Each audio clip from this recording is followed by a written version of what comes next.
want to know, I'll try and answer. So at the moment we have a family of 4 Sulawesi crested macaques, 2 males and 2 females. The 2 at the front here are the largest ones. Oh, I'll leave that up to you. But they're the 2 males. One on the left is Winston, one on the right is Hardy, and then to Hardy's left we have Phoebe, and the one right over the back is Kiki. So Kiki is the oldest. They can, in captivity, they can normally live sort of well into their 30s, but just generally speaking, it's 20 to 25, and she is now 20, so she's considered quite an OAP at the moment. So she has slowed down a lot. So they're found on the oldest. Oh, really cotton.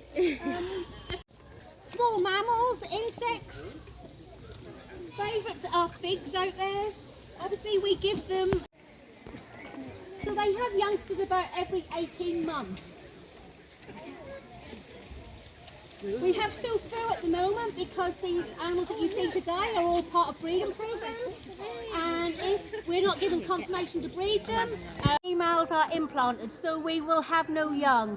So they've all previously bred, so it could be the fact that there's too many of their relations in other zoos. So just to keep the genetic gene pool pure, yeah, this is why we have Sufu here at the moment.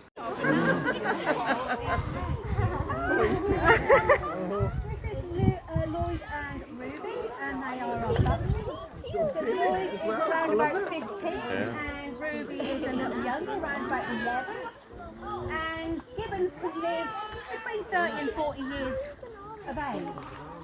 So again, they live in Vietnam and Cambodia. All our animals sort of are Asian of some sort. There's a few exceptions have crept in, but raw. So they would live in the high canopies of the trees, and every morning, because they're so dense, they do their territorial call and their bonding call. I don't know if you've heard it, but they all have different unique calls. Yeah. So we normally hear it twice for certainty. So when sun comes, daughters and their sons will move out and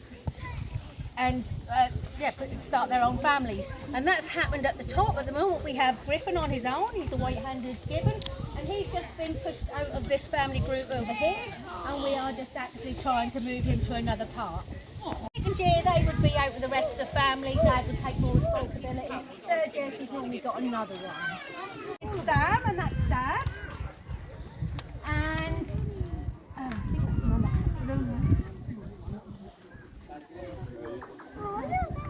Yeah, this is definitely Sam. Well, Sam and Jovi, I say, are our oldest gibbons. So Jovi is, this is Blossom, and this is Silas. Blossom is, well, as easy sort of, she's got a really deep furrow eyebrows, a really sloping forehead, and she just looks a bit, yeah, a bit weird. Oh, you can tell you spent all the time. Oh, bless. Silas, unfortunately, he had a bit of an episode. We think he had some sort of a stroke, and so sometimes when he's sitting at rest, his mouth doesn't close up all the time. But you can see his eyes quite clearly, but you can't see hers. Hers are sort of hidden. These are both 20 years old. So Silas here, he was actually around about over 3 feet tall. The arms are 3/4 longer than their torso, so when they do walk along the ground, and they do sort of spend a bit of time on the ground, they have to fold them above their heads for balance, so that looks quite comical when they walk. They would probably learn from their parents. They're juveniles for a long time, so 8 or 9 before they're sort of able to go off and fend for themselves and have their own family. Oh, what you got? Obviously they wouldn't be hard boiled in the wild, they would find